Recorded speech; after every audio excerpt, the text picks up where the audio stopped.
Breaking new developments in that deadly stabbing at a high school track meet in Frisco.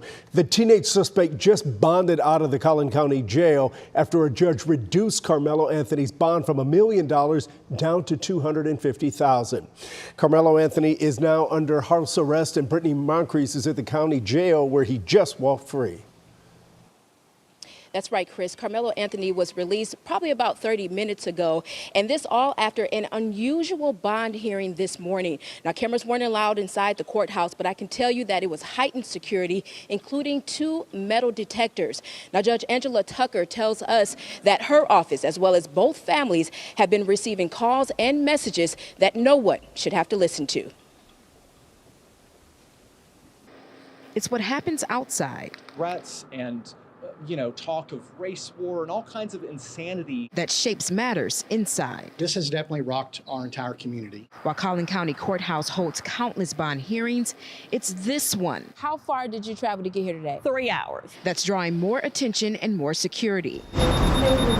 With not a courtroom seat empty, 17-year-old Karmelo Anthony appeared before Judge Angela Tucker for a bond hearing in the stabbing death of 17-year-old Austin Metcalf at a UIL track meet on April 2nd in Frisco. Self-defense is a protection that applies to each and every one of us. Anthony's attorney, Mike Howard, asking the judge to drop his $1 million bond to $150,000. There are 2 sides to every story, and Karmelo is a 17-year-old kid and an excellent student. Anthony's father, Andrew, took the stand stating Anthony is captain of his school's track and football team.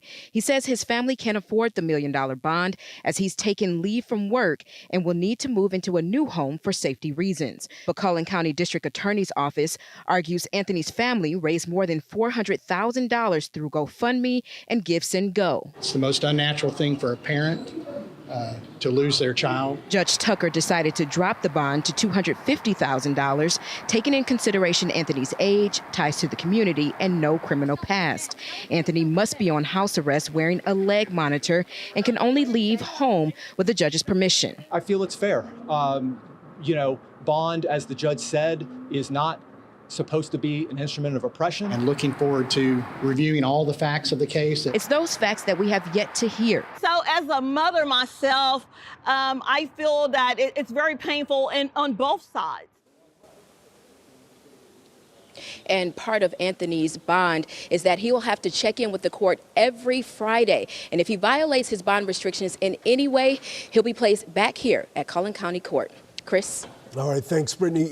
Just in an hour from now, Frisco ISD will hold its first school board meeting since that stabbing, and they're expected to ask for a low attendance waiver at Memorial High because so many students were grieving and stayed home from school.